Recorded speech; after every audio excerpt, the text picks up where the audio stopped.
Dando continuidade ao seminário Fundap sobre a Lei Anticorrupção, nós vamos agora passar ao debate, que tem o tema a apresentação da Lei Anticorrupção na visão dos órgãos de controle. Vocês podem participar, vocês que estão aqui presentes, durante a palestra, façam suas perguntas no papel que foi indicado e levantem a mão para que a gente recolha essas perguntas e possa passar para os componentes da mesa responderem. Para você que está nos acompanhando pela internet, a interação também é possível. Basta você mandar um e-mail com a sua dúvida, com a sua pergunta para fundap.vc@fundap.sp.gov.br. Vou passar agora a apresentação dos nossos convidados dessa mesa de debate. Dr. Marco Vinícius Petreluzzi é Procurador de Justiça do Ministério Público do Estado de São Paulo. Temos também a presença do Dr. Levi de Mello, que é Procurador do Estado e Diretor do Departamento de Assuntos Jurídicos e Disciplinares da Corregedoria Geral da Administração do Estado de São Paulo, a CGA. Com a palavra, o Dr. Carlos Ari. Retomando então nossas atividades, vamos agora ter duas perspectivas sobre a aplicação da lei.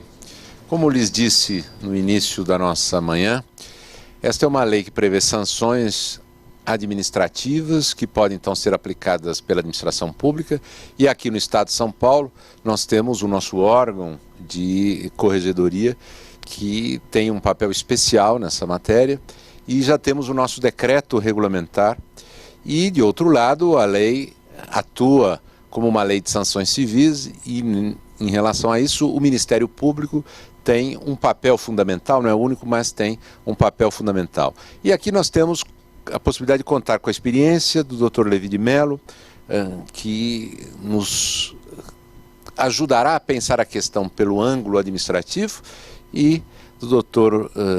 Petreluzzi, que nos ajudará a olhar a questão pelo lado da aplicação judicial. Iniciando então a nossa conversa, vamos ouvir o Dr. Levi de Mello.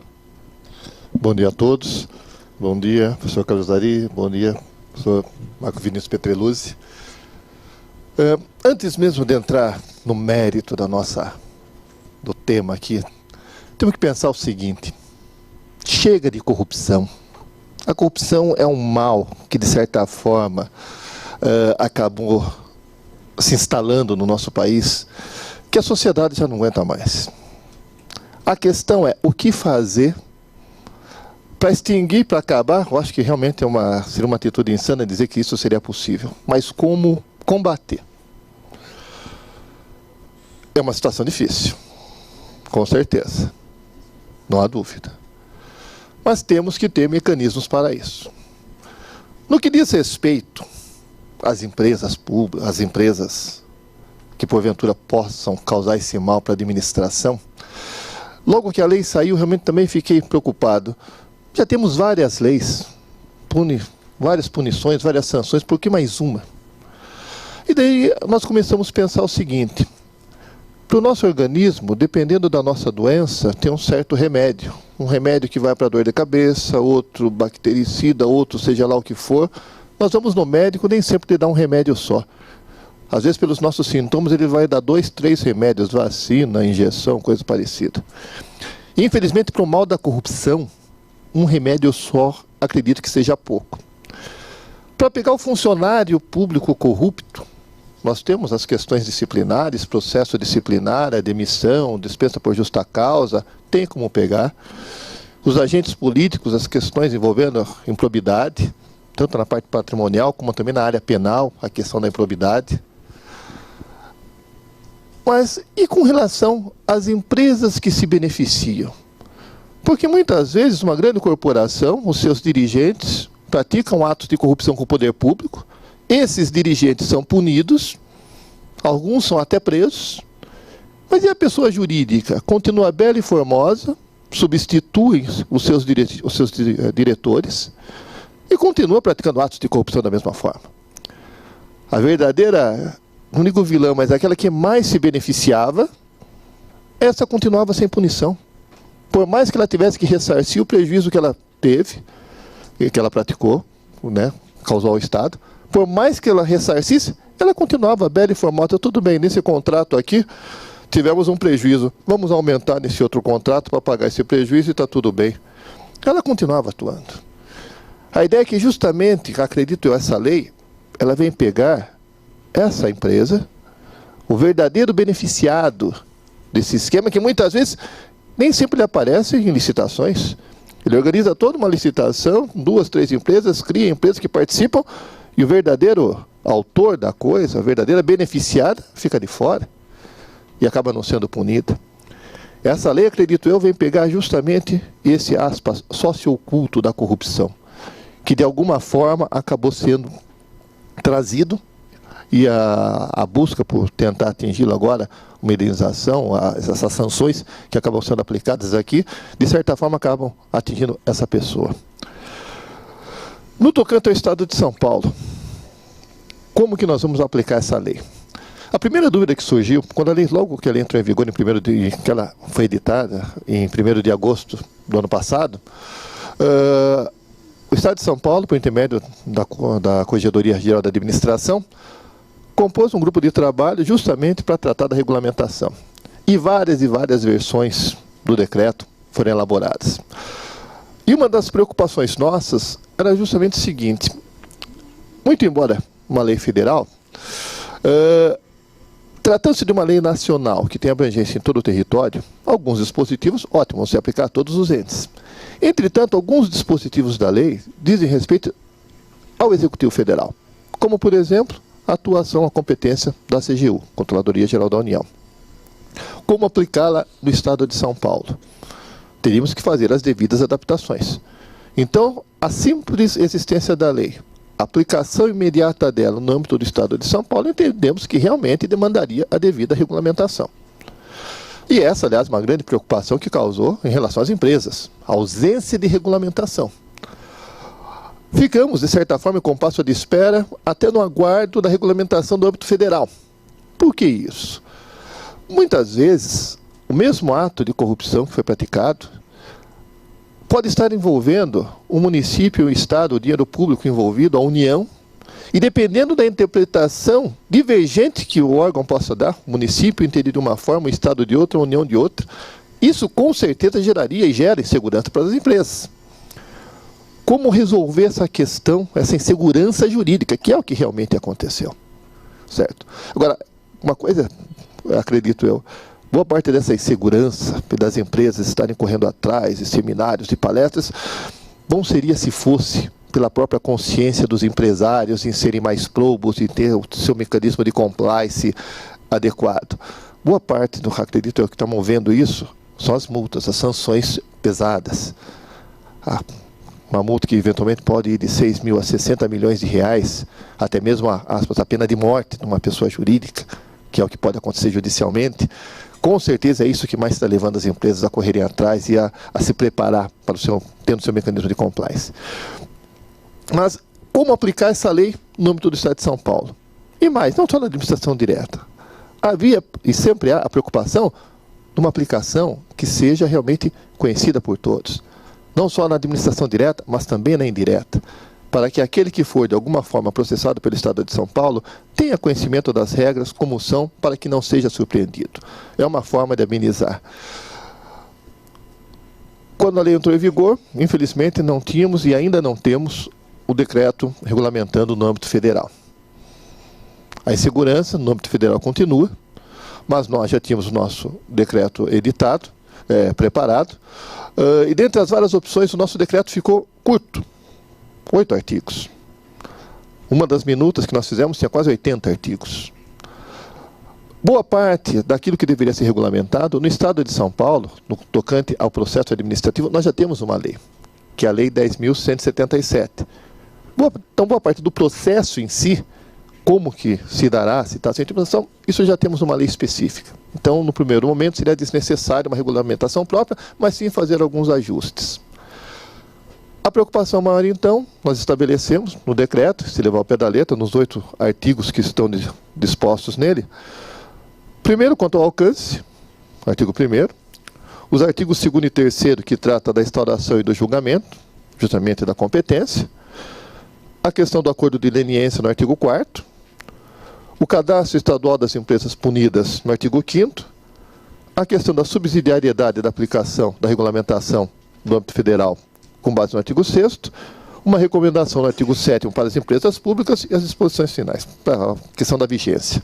Então, o decreto, de certa forma, ele ficou bem enxuto. Quanto à aplicação, então o artigo 1º do decreto, deixa bem claro, vocês devem estar com o texto aí, disciplina a aplicação no âmbito da administração pública estadual, de dispositivos da Lei 12.846, compreendendo os órgãos de administração direta, autarquias, fundações instituídas ou mantidas pelo poder público e as empresas cuja maioria do capital votante seja detida pelo Estado. Então, esse decreto está sujeito a toda a administração pública estadual, quer a direta, quer a indireta. Então, não adianta uma empresa pública, uma fundação, sustentar, não vou aplicar isso. Essa é a determinação. E o primeiro problema surgiu quando nós fomos estabelecer a competência do processo de responsabilização. No âmbito federal, a CGU, ela tem o status de ministério. As atribuições e a competência dela, guardadas as devidas proporções, são mais amplas em relação ao que nós, da Controladoria Geral da Corregedoria Geral da Administração, temos no Estado de São Paulo. Então, se nós simplesmente, principalmente a administração indireta, trouxéssemos para nós toda a competência para a instauração do processo, poderia dar margem a algumas alegações de nulidade, vícios e, obviamente, mandados de segurança, questionamentos judiciais que poderiam atrapalhar. Então, a primeira coisa que nós colocamos, tem competência a Corregedoria de São Paulo para a instauração do processo? Sim. Isso nós vamos encontrar no artigo 2º da lei, do nosso decreto, que diz lá: a instauração e julgamento de processo administrativo de responsabilização, para fins do artigo 8º da lei, caberão, no âmbito da administração direta, concorrentemente, ao secretário de Estado, ao Procurador-Geral do Estado, em suas respectivas esferas, e ao presidente da Corregedoria Geral da Administração. Uma coisa que seria estranho se simplesmente deixar, nós torcemos para que o ser humano seja correto, regular, lícito, probo, mas infelizmente assim não acontece. E às vezes isso não acontece com o próprio dirigente. Sem levantar suspeita contra qualquer um, mas ao mesmo tempo existe a possibilidade de qualquer dirigente estar sujeito a um ato de corrupção sobre a sua pasta. Como permitir que o próprio dirigente pudesse apurar uma coisa à vida dentro do seu próprio gabinete, onde eventualmente ele no mínimo teria o dever de fiscalizar? É uma situação meio estranha. Tá? Pode até ser que não tenha nada a ver com o problema, mas eles teriam que verificar a própria casa. Pela própria distribuição hierárquica, disciplinar, da administração direta, ótimo, ele pode apurar e deve. Só que, sem embargo dele poder fazer isso, a Corregedoria Geral da Administração também pode. O controle interno, mas fora da estrutura administrativa, o Sistema Estadual de Controladoria, previsto aqui no Estado de São Paulo, através do Decreto 57.500, permite esse tipo de fiscalização. Além do controle interno dentro da própria estrutura hierárquica de cada pasta, existem também outros órgãos, tal qual a Corregedoria Geral da Administração, que pode também fiscalizar o que se passa, independentemente daquele controle. Quanto mais gente fiscalizando, que fiscaliza, a tendência a se descobrir alguma irregularidade acaba sendo melhor. Então, por conta disso, no âmbito do Estado de São Paulo, foi também assegurado, além dos próprios titulares das pastas, a Corregedoria Geral da Administração fazer o processo.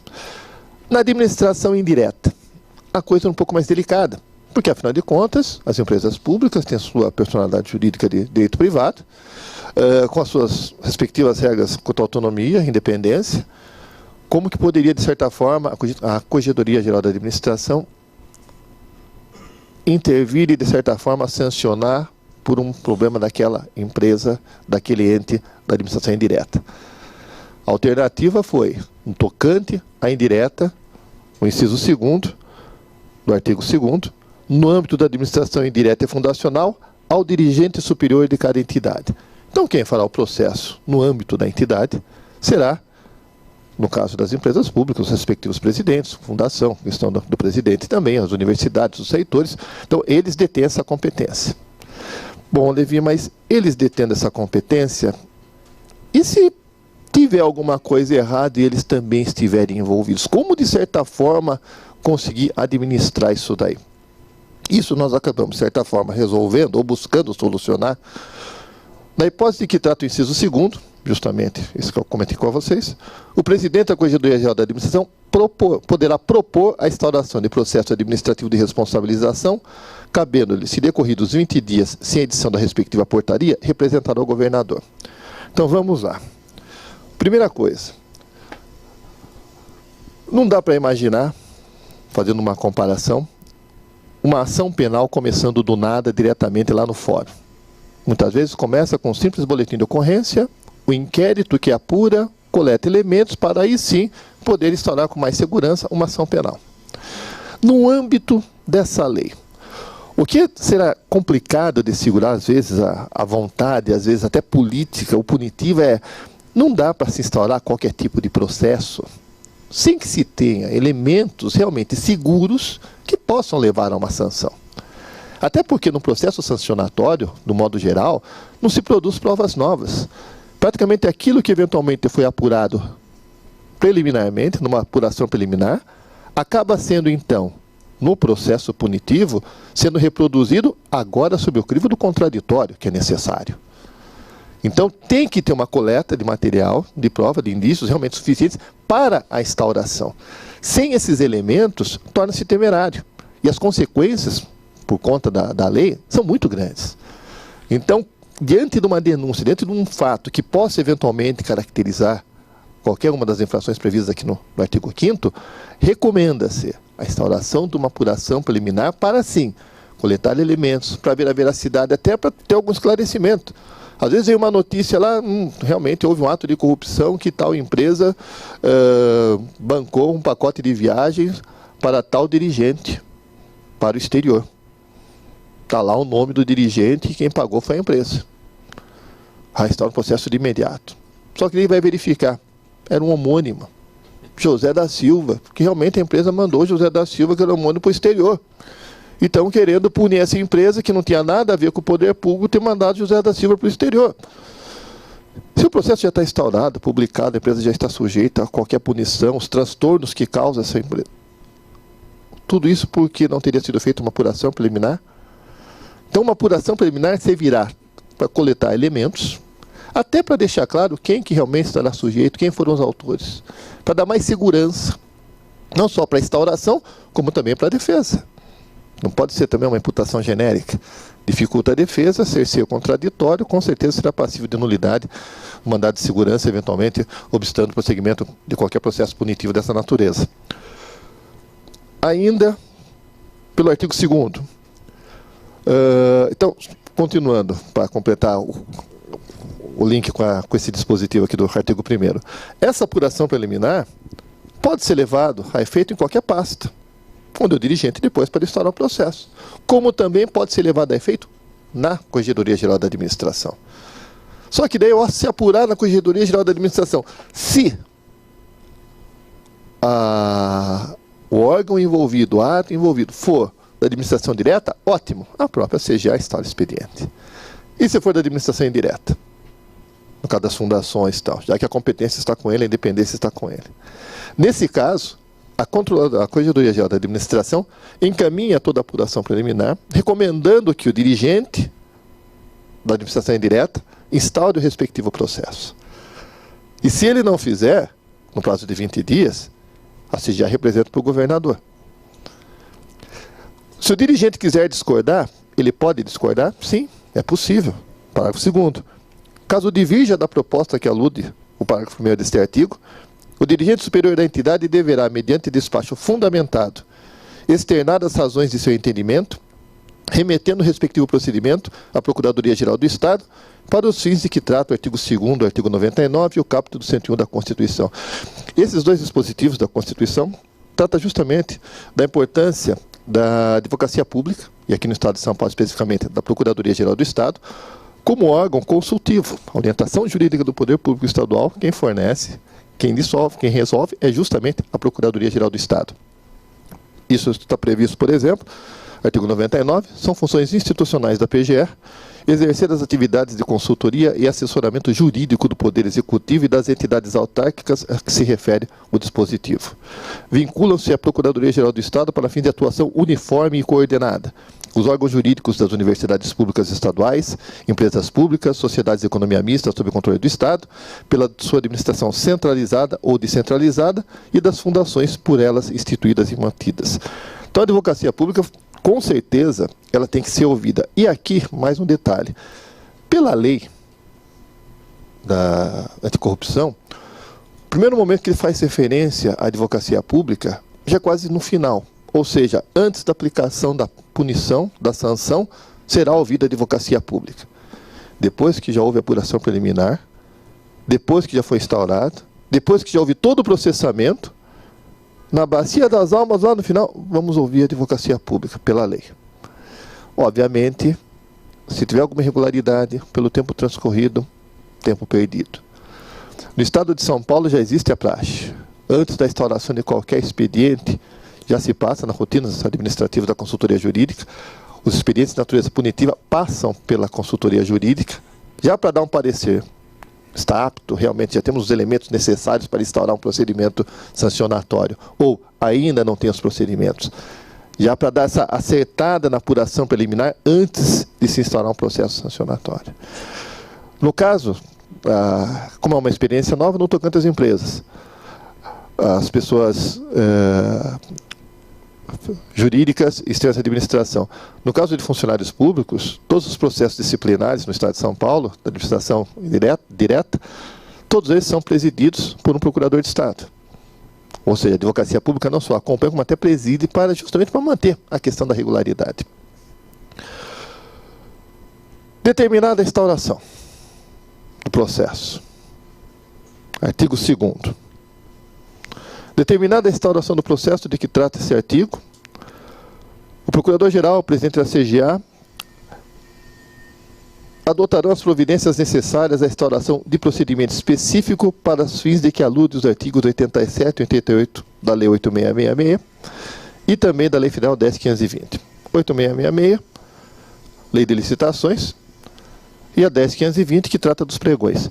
Justamente no tocante às outras sanções que também poderão ser aplicadas por conta daquela conduta que está justificando a instauração da lei anticorrupção. Seriam, então, expedientes diversos, cada um com uma finalidade. No tocante à lei de licitações e dos pregões, temos lá as devidas sanções. Advertência, multa, suspensão temporária de participar de licitações, declaração de inidoneidade. Essas são as regras previstas nessa legislação. Aqui, as sanções, a multa violenta e a publicação extraordinária no tocante à condenação. Penas distintas, sanções distintas, procedimentos distintos. O artigo 3º da lei, do processo propriamente dito.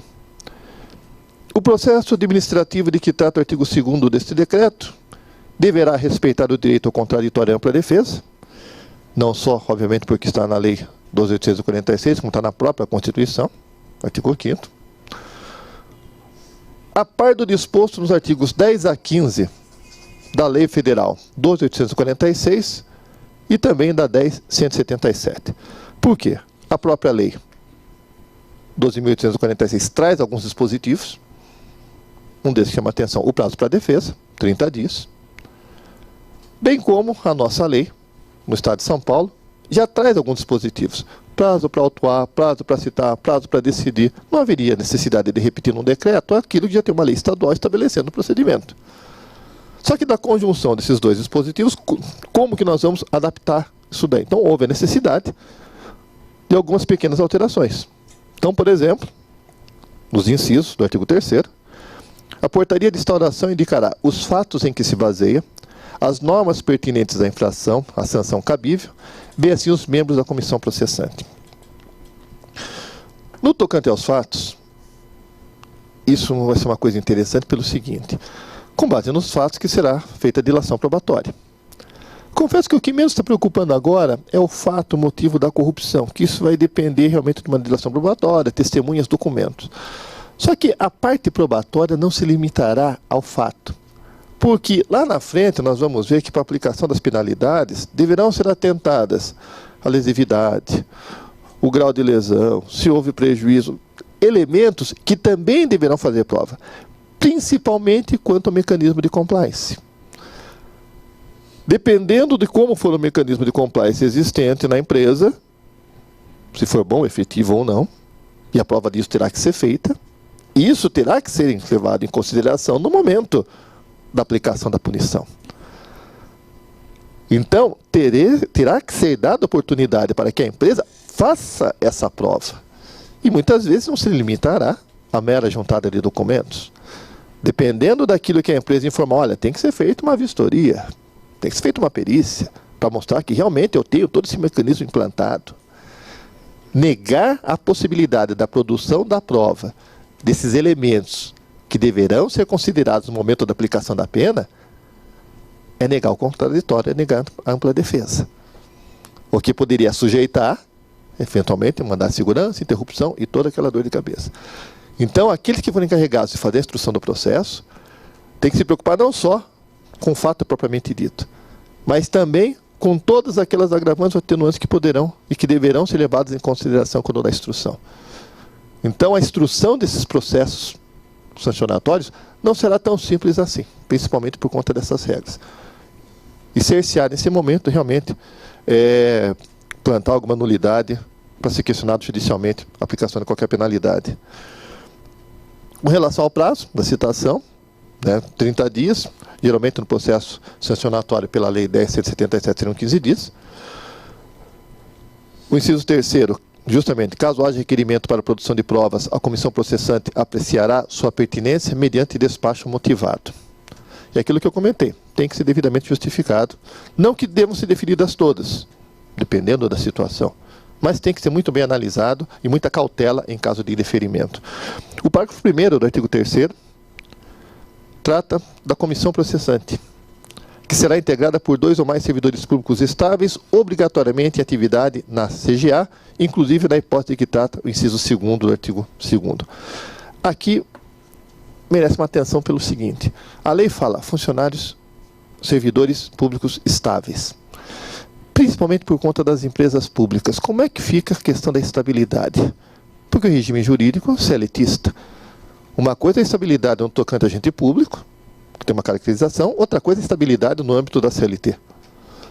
A ideia de que os integrantes da comissão sejam estáveis é justamente para que tenham uma maior segurança e não sofram qualquer tipo de pressão. Olha, vou tirar o seu cargo, você vai ser demitido sem justa causa e tchau. Não, a ideia é ter alguém que não se preocupe com esse tipo de problema. No caso das empresas públicas, é meio complicado, até porque por conta de serem CLTistas. O que resolveu o Estado de São Paulo, então? Mesmo que seja feito no âmbito das empresas, indireta, os integrantes da comissão necessariamente deverão ser servidores públicos em atuação na Corregedoria Geral da Administração. A instrução, o processamento, quem vai fazer, serão integrantes da CGA, agentes públicos estáveis. Grande probabilidade de serem, inclusive, procuradores de Estado, porque eu até estou na lista, mas... então, provavelmente, foi uma forma que também entendemos de, já que a empresa pública ela tem sua autonomia para fazer o processo, sem nenhum problema. Mas a instrução, certo? A produção de provas, para se evitar a nulidade, será feita por agentes públicos, por servidores públicos estáveis que atuam dentro da CGA. Da decisão condenatória, questão recursal, que tem que ser estabelecido. No caso, dentro da administração pública direta, diante de um processo sancionatório, uma sanção, caberá recurso hierárquico. E no caso, para o superior, até o governador. Ou na administração indireta ou fundacional, um pedido de reconsideração, já que iria, então, para o próprio dirigente da entidade. Parágrafo 3º, concluído o processo administrativo de que trata esse dispositivo, deverá ser remetida a cópia integral dos autos à Procuradoria-Geral do Estado. Por quê? Justamente a medida judicial. Além das sanções, eventualmente, no âmbito administrativo, poderão vir também as sanções do processo judicial. Então, uma vez feito esse expediente, encaminha-se também para que a PGE promova a devida ação judicial. O artigo 4º da questão do acordo de leniência, aquela mesma preocupação no tocante à instauração. Como fica no estado de São Paulo? Titular para a administração indireta. Para fazer o acordo de leniência, a Corregedoria Geral da Administração. No tocante à indireta. A indireta pode fazer? Pode. Entretanto, a celebração de acordo de leniência da indireta somente ocorrerá sob pena de responsabilidade à vista de pronunciamento favorável do presidente da CGA. A indireta poderá fazer a leniência, mas deverá ter a concordância da CGA. O artigo 4º praticamente repete dispositivos no âmbito federal, mas de aplicação dentro do Estado de São Paulo, ainda no tocante ao acordo de leniência. O artigo 5º trata do cadastro estadual das empresas punidas, na medida em que a lei federal só trata do cadastro nacional, então foi feito também um cadastro no âmbito estadual. E o artigo 6º, que foi aquela preocupação, a insegurança jurídica. E se nós estabelecêssemos alguns critérios, e depois vem a legislação federal e estabelece critérios diferentes? As empresas, com certeza, como já estão, irão ficar em polvorosa. Por outro lado, a simples aplicação do decreto federal no âmbito estadual também seria temerária, porque em tese foi feito para o âmbito federal. Para fazer esse link, o artigo 6º, aplicar-se ao processo administrativo de que trata este decreto, no que couber, o disposto em regulamento no Poder Executivo Federal acerca do artigo 7º da Lei 12.846. Ou seja, estabelecemos que, no tocante a avaliar o mecanismo de compliance, aquele regramento que o âmbito federal colocar, nós vamos segui-lo. Justamente para acalmar os ânimos das empresas aqui no âmbito do Estado de São Paulo. E, de certa forma, serviu. Então, agora estamos em compasso de espera. Infelizmente, no âmbito federal, a CGU já havia encaminhado, antes mesmo da lei entrar em vigor, a minuta do decreto, que infelizmente ainda não foi editado. Continuamos em compasso de espera. Mas o Estado de São Paulo, quando a lei entrou em vigor, já poderíamos, então, implantar e colocar para funcionar esse decreto. Praticamente são essas considerações em cima do decreto de São Paulo. Com certeza, como toda novidade, demandará ajustes, questões, debates. Por mais que a gente se debruce e tente imaginar o que fazer, né, muitas coisas acabam, às vezes, ficando de fora. Como eu disse, uma das versões tinha quase 80 artigos. E acabamos, de certa forma, enxugando para chegar nessa situação. Muito obrigado. Agradecemos, doutor Levi. Muito obrigado. E vamos passar a palavra ao doutor Marcos Vinícius Petreluzzi. Obrigado. Tá ligado? Tá. Primeiro quero agradecer à direção da Fundap o convite. E é uma honra poder estar participando de um seminário com pessoas tão ilustres, como o professor Carlos Ari, professora Vera, doutor Levi, cujas observações enriquecerem muito, para mim pelo menos, a compreensão desse texto, que é um texto difícil, complexo e que traz muitas perplexidades, como bem apontou o professor Carlos Ari. Mas, de início, eu serei breve, mas eu queria colocar dois ou três pontos que me parecem relevantes. Primeiro, eu acho que qualquer interpretação de texto legal tem que partir da gênese do texto, de onde ele surgiu, por que ele surgiu, né? Ou usando o popular, né? Jabuti não sobe em árvore, né? Então, há um jabuti na árvore. Quem pôs o jabuti, como que o jabuti chegou lá? A professora Vera comentou a questão dos acordos internacionais que o Brasil assinou e que levaram à edição do texto. Na verdade, quando a professora fez referência aos textos, ela se referia muito à questão da corrupção de funcionário público estrangeiro, né? E quando eu estudei isso, me assaltou essa curiosidade, de onde vem essa preocupação tão grande com a preocupação de funcionário público estrangeiro? Porque esse, a rigor, não é um problema nosso, né? Esse é um problema, assim, de país central, E pesquisando, a gente foi, as coisas são curiosas, né? O jabuti começa a subir na árvore ainda quando se deu o processo de impeachment do presidente Nixon nos Estados Unidos. Aquela época, quem estudou um pouquinho esse drama que se desenvolveu na política americana, lembra-se que o pessoal que investigava tinha uma expressão para tentar chegar da onde a coisa veio, que era follow the money, sigam o dinheiro, né? E a partir dessa investigação, várias outras foram desenvolvidas no Senado americano e, seguindo o dinheiro, começaram a se descobrir coisas interessantes, que as grandes corporações americanas, principalmente as que estavam na indústria de armamentos, tinham em seus balancetes, contabilizadas as propinas pagas para funcionários públicos estrangeiros.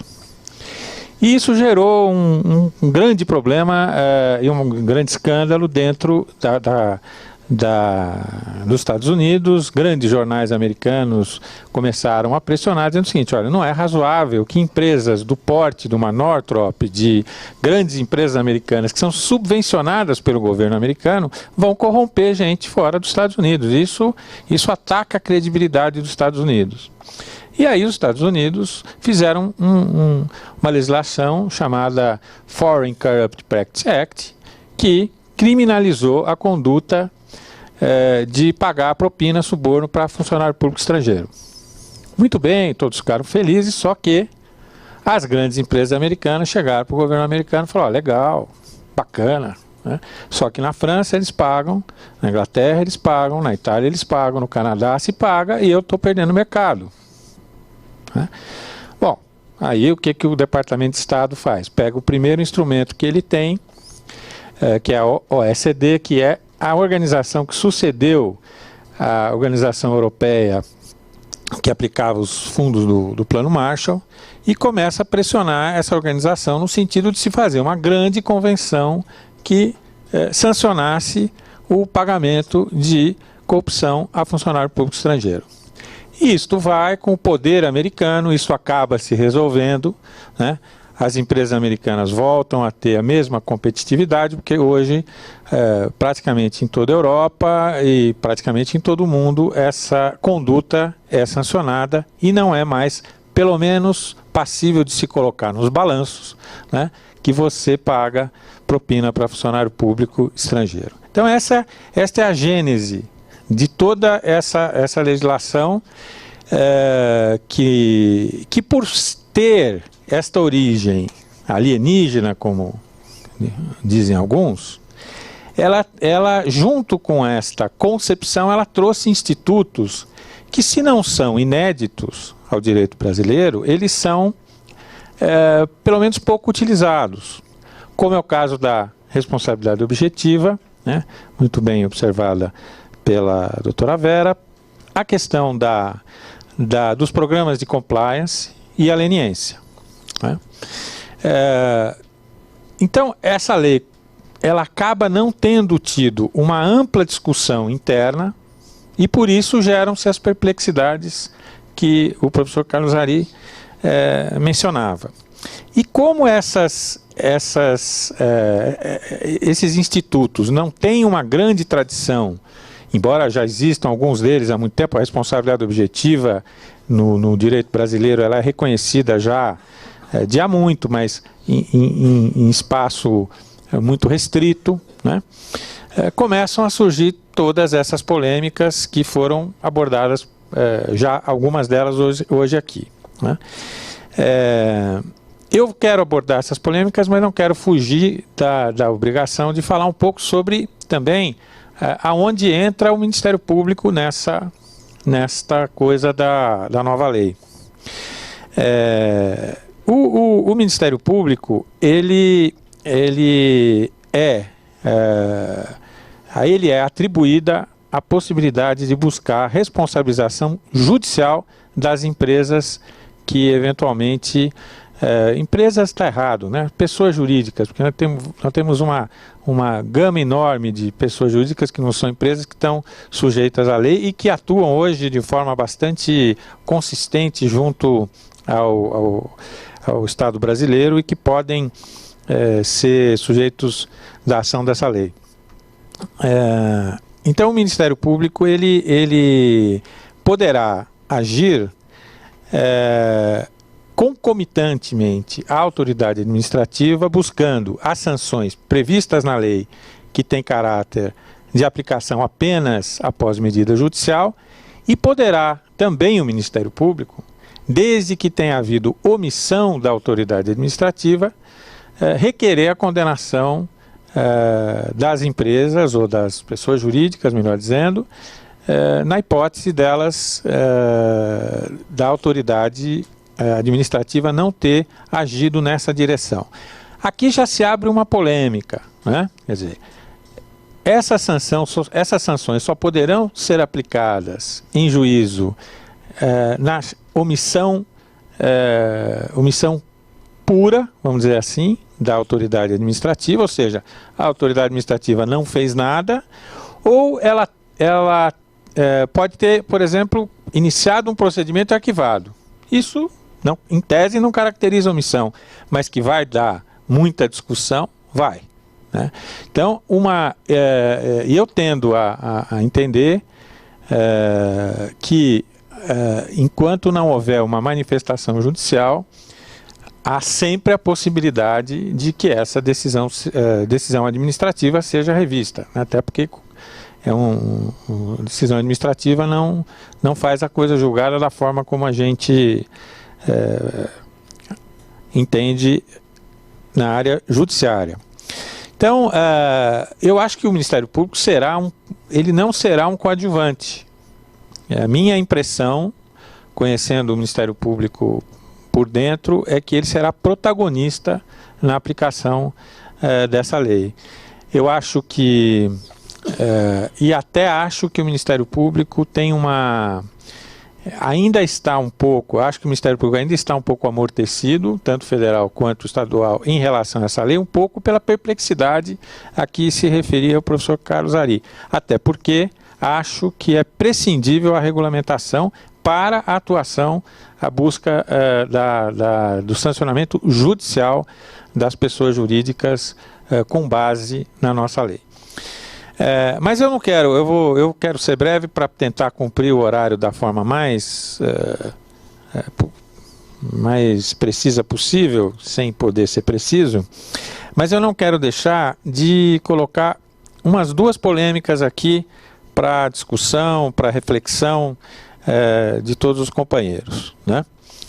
A primeira delas se refere à questão da responsabilidade objetiva, que eu tendo a concordar com a professora Vera. Eu acho que nós vamos ter que sempre tem que haver uma conduta uma conduta de pessoa física ou mesmo de pessoa jurídica, né?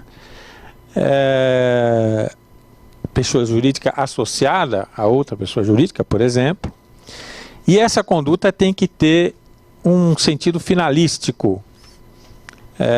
Eu não chego a entrar no mérito dolo da culpa, mas que tem que ter um sentido finalístico na direção prevista nas tipificações contidas aqui na lei, sim. Porém, há uma polêmica. O artigo 2º da lei, ele fala também em sociedade beneficiada. E aí, eu acho que a porca torce um pouco o rabo. Ela diz o seguinte: as pessoas jurídicas serão responsabilizadas objetivamente nos âmbitos administrativo e civil pelos atos lesivos previstos nessa lei praticados em seu interesse ou benefício, exclusivo ou não. Hoje, no mundo moderno, no mundo dos negócios moderno, a terceirização de múltiplas atividades. Eu vou tentar exemplificar aqui para ficar mais fácil. Vamos imaginar que se uma empresa contrata, uma empresa de cabos, a Inet, contrata uma empresa terceirizada para cavar os buracos e passar a fiação por baixo, etc. Essa empresa contrata um despachante que vai tratar a autorização específica para passar aquele buraco. E esse despachante pratica alguma coisa errada, né? Para nós chegarmos na empresa lá atrás vai ser meio difícil. Mas ela é a beneficiada. Ela é a beneficiada. Eu acho que isso vai dar uma baita de uma polêmica. Aonde nós vamos chegar, eu não sei, mas que tem polêmica aqui para mais de metro, tem. Até porque, como a lei, ela, desde o seu preâmbulo, fala de responsabilização objetiva, evidentemente que o que ela está querendo fazer é facilitar a prova para a responsabilização da pessoa jurídica. E eu acho que se nós temos que interpretá-la na direção dessa vontade.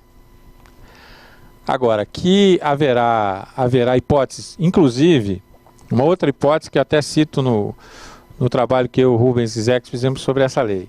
Vamos imaginar que duas empresas se juntam para afastar um concorrente numa licitação.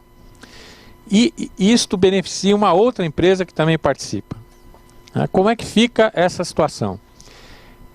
Eu sustento que se não há conduta, não há como haver responsabilização. Porém, conhecendo a minha grei como eu conheço, eu acho que isto vai dar briga também. Até porque vai chegar num ponto em que você vai chegar na questão, não é que não há conduta, o que não há é prova do liame. E se não houver prova do liame, eu tendo a achar que nós vamos caminhar na direção da responsabilização, né? Uma última questão que me parece também bastante relevante, eu acho que tem várias outras, a questão da definição de grupo econômico, que não é uma definição jurídica, é uma definição negocial, né? Isto é outra coisa que vai dar pano para manga, mas eu tenho uma outra questão que me parece ser inovadora. E eu confesso que eu sou debutante na área do direito administrativo e eu sou muito mais de formação de direito penal, mas a vida levou a gente a trabalhar um pouco com essa área. Mas eu não me recordo de que exista outra sanção para quem beneficia o agente público ou pessoa a ele relacionada. O que é pessoa relacionada a agente público? Vizinho é relacionado? Evidentemente que parente é relacionado, amigo é relacionado, né? Como que nós vamos compreender essa expressão? Eu intuo na direção do seguinte, da capacidade que a pessoa que recebeu o benefício tem de influir sobre a decisão do agente público. O que é de um subjetivismo terrível, né? E que a lei possibilita essa coisa. Então eu brinco com os meus amigos que isso vai fazer a felicidade da advocacia brasileira, porque isto vai dar muita... eu tenho um amigo meu que trabalha na área da improbidade, que ele diz o seguinte, é um advogado muito famoso, eu vou me permitir não citar o nome dele, mas ele disse que mandou erguer no escritório dele uma homenagem ao promotor desconhecido, por conta das ações que os promotores propõem lá. Então eu acho que esta lei ela é um avanço significativo, mas ela trouxe muita dúvida que ainda vai levar um tempo para resolver. E por último, eu tendo a achar que sem uma rodada de sistematização das leis que tratam de corrupção no Brasil, nós vamos ter muito problema pela frente. Por quê? Ninguém vai querer fazer leniência em cima dessa lei e sobrar a aplicação da lei de improbidade, que também é pesada, é dura. Então, assim, tem que sistematizar isso. As leis que tratam dessa coisa teriam que ser reunidas, ou pelo menos poder se aplicar esses novos institutos, né, a elas, para que a gente tenha efetividade. Nós estamos numa fase no Brasil em que surgem leis com coisas novas a cada hora. Por exemplo, uma que saiu depois dessa, a nova lei de organizações criminosas, que inova de um jeito o direito penal brasileiro como nunca antes se chegou perto, né? Você tem agora a transação penal feita antes mesmo do oferecimento da denúncia. Você tem possibilidade de suspender flagrante para acompanhar. Você tem possibilidade de infiltração em organização criminosa. Você tem possibilidade hoje, prevista na lei, que a pessoa infiltrada pratique crime, ou seja, o agente policial entre lá, seja obrigado a praticar um crime, pratique e fique impune. Então, isso tudo vem da legislação dos países anglo-saxões.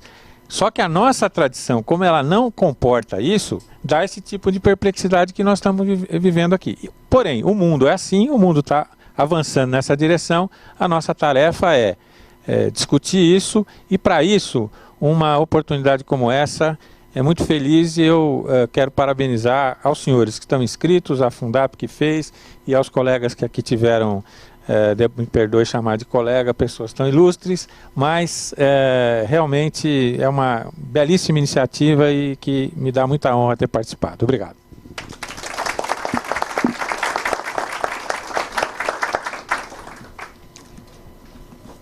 Obrigado, então, a participação do Dr. Levi, do Dr. Marco Vinícius Petreluso. Nós temos aqui algumas perguntas que chegaram. Vamos começar com uma pergunta da Shirley Sanches Tomé, da Procuradoria-Geral do Estado. Ela questiona o Dr. Levi de Mello. Como se pretende dar concretude ao artigo 23 da Lei 12.846 no Estado de São Paulo? Como será alimentado o Cadastro Nacional de Empresas Inidôneas e Suspensas, CEIS, pelos órgãos e entidades integrantes da Administração Pública do Estado de São Paulo? Será preciso convênio entre o Estado de São Paulo e a União? Bom, vamos lá. Artigo 23, no tocante justamente ao Cadastro Nacional. Tem uma discussão, de certa forma, complicado no âmbito tanto da PGE como de outros estados, se uma punição aplicada numa esfera, então no caso do Estado, se ela também influenciaria no tocante às decisões de outros estados. Uma declaração de idoneidade no âmbito federal, se ela seria automaticamente considerada inidônea no âmbito do Estado ou do município. É uma discussão que não é de agora. E por que existiria essa discussão? Porque não existiria um cadastro único das empresas apenadas. Tivesse um cadastro único, onde todas realmente encaminhassem com a obrigatoriedade, não só de encaminhamento, como a de sujeição, seria excelente. Mas, em tese, ainda não tem. Mesmo essa punição, mesmo esse cadastro, ele diz respeito às sanções, deixa eu ver aqui, o cadastro público constituído no âmbito do Poder Executivo, os dados relativos às sanções por leis aplicadas, nos termos do disposto no artigo, isso aqui é do 23, do 6, isso, das inidôneas. Convênio. Pudesse ter um convênio. E o principal, que todos efetivamente se sujeitassem a aplicar a inidoneidade. Entretanto, muito embora o Superior Tribunal de Justiça entenda, tem que ser assim, se é inidôneo para o Estado, tem que ser inidôneo para o município ou para a União. Não justifica você ter num prédio instalações no primeiro andar a União, instalações no segundo andar o Estado, a empresa de limpeza se declarada inidônea para limpar o segundo andar e ser considerada hábil para limpar o outro andar. Tá? Já que o dinheiro é público, então... Por outro lado, outros suscitam, e com razão, como é, de certa forma, a posição da própria PGE, do Estado de São Paulo, a autonomia de cada ente federativo. Se a empresa ela não se contrata bem com a administração federal, mas no âmbito estadual ela cumpre com aquilo que foi contratado, não haveria razão para ser apenada no âmbito do Estado de São Paulo. Tá? Essa é uma posição adotada pela Procuradoria-Geral do Estado. A doutrina 2 sustenta, até na quarta-feira passada, em conversa com o do professor Sérgio Ferraz, ele também sustenta, é aquela velha história, com dor no coração você acha que não pode isso. É como a gente vê atos de corrupção aí em relação à Copa e querer torcer contra o Brasil na Copa, certo? Tudo bem, é um certo contrassenso, tá? Realmente, o dinheiro é errado, dinheiro público, mas se levar ao pé da letra, se o contrato no âmbito do Estado de São Paulo está sendo devidamente cumprido, certo? Devidamente adequado, qual a razão que seria para puni-lo no âmbito do Estado de São Paulo? É uma questão jurídica delicada. Em se tendo o cadastro nacional e havendo a obrigatoriedade de quem se sujeitar a esse convênio se vincular também à inidoneidade do modo geral, eu particularmente sou favorável a isso. Ainda se encontra em discussão no Estado, até porque vamos esperar realmente como que será esse convênio, mas a tendência é que realmente seja firmado e seja dado esse encaminhamento. Recebemos também uma pergunta, e na verdade é mais uma provocação aqui para o Dr. Petreluzzi. É o Fernando Moreira dos Santos, professor da FGV Online. Ao se responsabilizar objetivamente a empresa, a lei não cria uma ferramenta de coação para o administrador que poderia exigir propina da empresa sob a ameaça de acusá-la de corrupção? Qualquer fiscal, qualquer promotor, qualquer juiz, qualquer delegado tem o mesmo poder. Eu acho o seguinte, no Brasil a gente está muito acostumado, eu acho, a ir em cima do servidor público. Até porque o povo gosta disso, né? O Jânio Quadros, ele entendeu isso, essa psicologia do coisa. O Jânio Quadros gostava de maltratar um servidor em público e tal, porque as pessoas, como o serviço público era ruim, e ainda é em certa medida, as pessoas se sentem vingadas, né? Então é sempre bom falar mal de servidor público, falar mal de político, falar mal de dirigente de futebol. Isso todo mundo gosta de falar mal porque pega bem, né? Agora, não existe corrupção sem esses dois lados. E eu acho que até existe, sustento isso no nosso trabalho, que é possível existir corrupção sem agente público. Quando, por exemplo, as empresas se acertam para fazer uma licitação sem a participação de algum agente público. Isso é perfeitamente possível e mais, isto eu diria quase que é corriqueiro.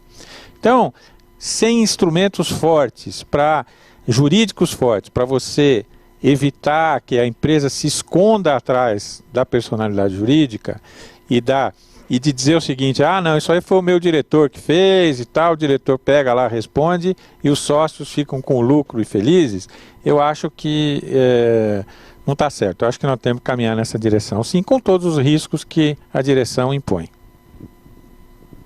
Ok, temos aqui também mais um questionamento enviado pela Luísa Almeida, do PROCON, aqui de São Paulo. A apuração, e essa é uma questão para o Dr. Levi de Mello. A apuração preliminar deverá ser instaurada na administração indireta, no caso PROCON, ou deverá ser encaminhado relato e eventuais elementos à CGA.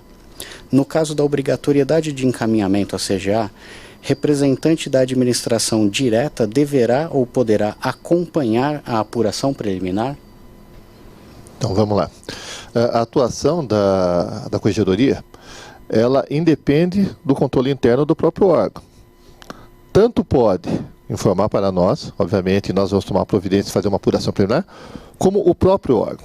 Uma coisa é certa, dentro do próprio órgão, é muito mais fácil a apuração por conta dos elementos, do que realmente está acontecendo ali. Se tiver que ouvir 1, 2, 10, 30 pessoas o andar inteiro, a apuração, existe uma certa tendência a ser mais aprofundada pelo fato de ser ali dentro. O fato de ser fora da CGA, a garantia é maior no tocante à isenção, no tocante à apuração. Que daí não sofrerá influência, eventualmente, de gabinete, de seja lá o que for, no tocante àqueles que, porventura, estão fazendo a apuração. Certo? Então, uma coisa é você ter uma comissão de fora, no caso da CGA, fazendo a apuração. Outra coisa é você ter alguém que terá que apurar a certa altura, tem que ouvir o chefe de gabinete, tem que ouvir o meu chefe. Isso pode, eventualmente, viciar ou fazer com que aquela apuração preliminar no âmbito do próprio órgão não atinja realmente a finalidade. Agora, o fato de a lei permite que sejam feitas essas duas apurações, sem nenhum problema. Uma no âmbito da pasta, no âmbito da administração mesmo que indireta, e outra no âmbito da CGA. E bom seria se as duas chegassem à mesma conclusão. Certo? Se assim chegar, melhor coisa possível. Mas se não, realmente, a ideia, pelo mecanismo atual, as duas apurações podem ser feitas, inclusive concomitantemente. Perfeito. Temos ainda também uma pergunta vinda do Jesus Gomes, da Secretaria do Planejamento, para o Dr. Petreluzzi. Além das empresas que prestam serviços diretamente ao setor público, as demais empresas que não prestam esses serviços devem tomar medidas indiretas de adaptação a essas leis? E o senhor poderia dar algum exemplo concreto? Olha, se tiver no encadeamento de algo que chegue próximo à administração pública, eu acho que sim. Não sei, não me ocorre assim um exemplo, mas o exemplo que eu citei aqui do despachante, da empresa que trata, na terceirização você pode chegar à terceirização da terceirização da terceirização, né? Quer dizer, desde que você tenha a possibilidade da caracterização de um daqueles atos que foram dissecados pela doutora Vera, eu acho que não vejo nenhum problema de você alcançar a pessoa jurídica. E pessoa jurídica de qualquer natureza. De qualquer natureza. Outro dia me perguntaram, a FIFA, por exemplo, ela poderia ter praticado algum ato? Poderia, por que não? Ela está sujeita à lei? Está sujeita. Comitê Olímpico Brasileiro, Internacional, eu não vou falar o meu time, mas o time dele, o Corinthians, pode. Tá certo? É uma agremiação, ela não tem finalidade lucrativa, pode, né? Desde que você tenha a caracterização de algum daqueles atos previstos lá no artigo 5º, se eu não me engano, não é? Artigo 5º, não vejo nenhum problema, ela pode estar perto, longe e tal, mas ela tem que ter tido ou benefício, aquilo que diz o artigo 2º. Perfeito. Temos espaço ainda para mais uma pergunta. A gente vai ler agora a pergunta da Elizabeth Meller Tavares, da Sabesp. E ela encaminha a pergunta para todos os componentes da mesa. Em relação ao artigo 27 da lei, o superior direto pode ser considerado como autoridade competente para fins de ser responsabilizado?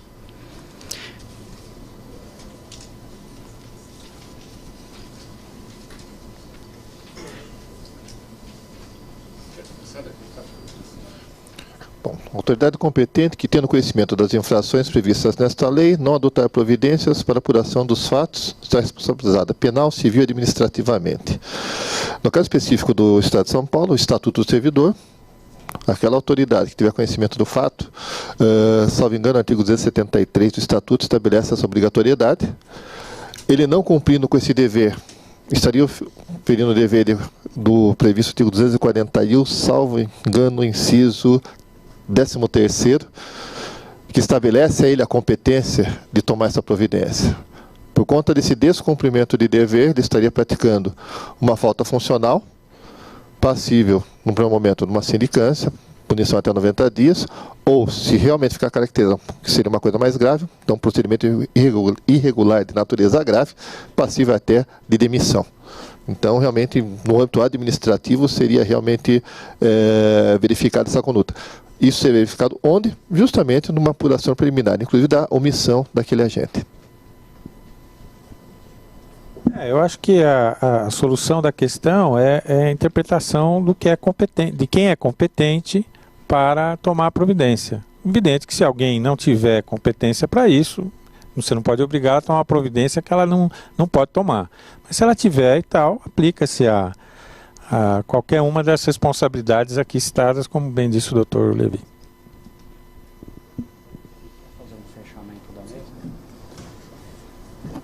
Bem, eu creio que ficou claro para todos nós a característica desta lei e as dificuldades que ela nos traz.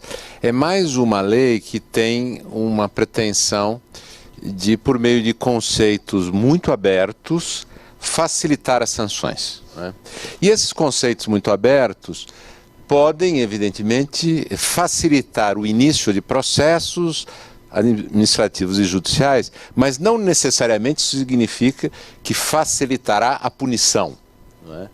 Então esse tem sido um grande desafio de muitas leis, inclusive a legislação estritamente penal. A lei de improbidade administrativa, há 20 anos atrás, também teve esse mesmo tipo de objetivo, não é? De facilitar com conceitos bastante abertos, como foi a tal ideia de improbidade por violação aos princípios, e no final das contas, muitas dessas situações acabam com uma certa frustração. Então, a pergunta, que até está muito ligada à provocação do Dr. Petreluzzi, é de saber qual deve ser a postura dos órgãos de aplicação. Ele já ensaiou uma aposta quanto à possível postura do Ministério Público ou dos Ministérios Públicos, e nós não sabemos quais serão as posturas dos órgãos da administração pública, até porque são muitos potenciais, né? Mas, de qualquer maneira, acho que é preciso não esquecer aquilo tudo que foi destacado aqui pela professora Vera, pelo Dr. Petreluzzi, pelo Dr. Levi, que esta lei tem um sentido finalístico. Isto é, não se trata de uma lei para punir sem razão quaisquer empresas apenas para dar satisfação ao ódio que as pessoas têm de quem é servidor público, não está diretamente envolvido aqui, ou de quem ganha dinheiro, não é isso? Mas é uma lei que certamente tem o objetivo de melhorar o nosso sistema de relações do poder público com o setor privado. Então, é preciso ter consciência de que essa lei tem objetivos importantes e eles não serão atingidos se nós a usarmos de maneira desviada. Então, isso é uma coisa importante, quer dizer, não basta apenas a literalidade da lei, não é? E, em segundo lugar, é com isso que eu gostaria de terminar, não é possível esquecer que a aplicação do direito e a tomada de decisões no âmbito da administração pública envolve incertezas. O servidor público decide sobre incertezas, não sobre certezas. O conjunto de informações é incerto e também os empresários o fazem. Eles não têm o controle de todo o processo da mesma maneira que um dirigente público não tem o controle de todo o processo, né? Essa decisão, essa ação no meio da incerteza é um elemento com que todas as pessoas que decidem têm que se entender. E nós não podemos imaginar que um sistema punitivo faça sentido em ele se voltando, sobretudo, para punir quem toma o risco de tomar decisões necessárias, difíceis, em situações de incerteza. Essa lei é para punir o desvio, é para punir a falsidade, e não para punir aqueles que tomam decisões ou atuam em situações com relativa incerteza. A menção que o Dr. Petreluzzi fez, a experiência das terceirizações, nos mostra um desses desafios. Quer dizer, então nós vamos punir todas as empresas que tenham qualquer tipo de vínculo, por indireto que seja, com uma empresa que contratou um despachante que corrompeu alguém, é isso? E com isso nós vamos melhorar as relações do país? É isso entre poder público e empresa? Com certeza não. Nós temos que ter a capacidade de entender os objetivos de um sistema punitivo consistente e, em segundo, levar em consideração as situações em que as pessoas efetivamente atuam. O mundo não é um mundo de fantasia, o mundo é um mundo real. E no mundo real, agentes públicos decidem com informações imperfeitas, agentes privados decidem com informações imperfeitas também. E tomar decisões nesse ambiente de incerteza não é ilícito. Faz parte da natureza da gestão pública e da gestão privada. Agora, usar oportunisticamente a ação ilícita de terceiros é outra coisa, muito diferente disso. Omitir-se diante da ação oportunista, fraudulenta e falsa de terceiros é outra coisa. Distinguir uma situação de outra é fundamental para aplicar bem esta e outras leis punitivas. Com isso eu queria então agradecer Dr. Levi, Dr. Petreluzzi, mais uma vez a professora Vera, que deu a nossa aula agora há pouco, e devolver a palavra ao nosso mestre de cerimônias. Obrigado, Dr. Carlos Ari, obrigado à doutora Vera, ao Dr. Levi, ao Dr. Marco Vinícius Petreluzzi, e agradecer também a participação do público presente ou do público virtual que mandou as perguntas para promover a geração do conhecimento, o compartilhamento desse conhecimento.